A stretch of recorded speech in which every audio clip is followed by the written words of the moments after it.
In Dungeons & Dragons 5th edition, the Imp is described as a cruel, manipulative fiend that ranks as one of the lowest and weakest in all the 9 hells, and therefore is also seen as an ideal familiar for some magic users. They're minor, non-Badazu devils, meaning that they are typically not created from corrupted mortal souls. Instead, they exist solely to assist higher-ranked devils in their work, and to corrupt mortals whom their masters want for infernal armies. The Imp has an AC of 13 and 10 hit points, with a walking speed of 20 and a fly speed of 40. They have great stats for such a low CR creature, and are trained in deception, insight, perception, and stealth, all which make them an ideal spy, assistant, or familiar. They're resistant to cold damage and damage from non-magical, non-silvered weapons, and are immune to fire and poison damage as well as the poison condition. Like the demonic Quasit, they are innate shape changers able to polymorph into any beast that resembles a rat, raven, or spider, retaining their normal stats with the exception to the changes in speed. They have the trait Devil's Sight, allowing them to see through magical darkness, and the trait Magical Resistance, which gives them advantage on saves against magical effects. They have a single attack which resembles a sting while in normal form, or a bite while in one of their beast forms. Either way, the attack has a +5 to hit, dealing 1d4 plus 3 piercing damage, a potential of 4 to 7, and forces a DC 11 Constitution save that, if failed, deals 3d6 poison damage, a potential of 3 to 18, or half as much on a success. They can also turn invisible as an action. As a DM, I would use the Imp in almost the same way as the Quasit, which makes sense considering that the Quasit is simply the demon version of an Imp. I would have Imps acting as a complement to another stronger devil, harrying the party by swarming party members one by one, while the main devil does all of the heavy lifting. Outside of combat, I would use the strong stealth and other stats of the Imp to spy on the party, having the Imp stalk the party from above while invisible, to gather information that their devilish or mage master will use against the party later. In mythology, an Imp is ascribed to Germanic folktales, and is usually described as a mischievous trickster similar to many of the fae and fairies of Celtic lore.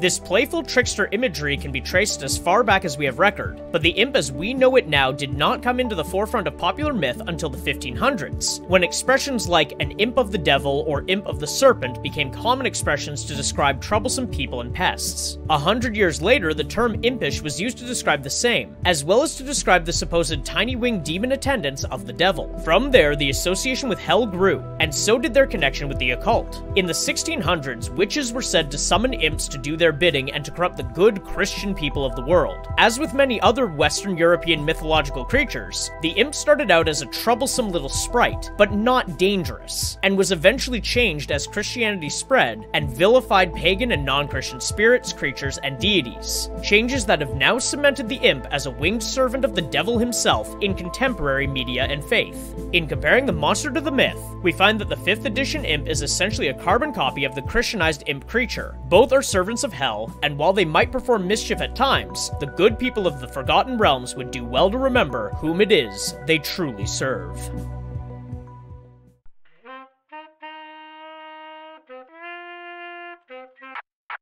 If you enjoyed that video, please leave a like and comment below, and consider subscribing to the channel. You can also join the Patreon for $1 a month to access videos days before they're posted here, as well as other exclusive stuff like short stories, videos, and more.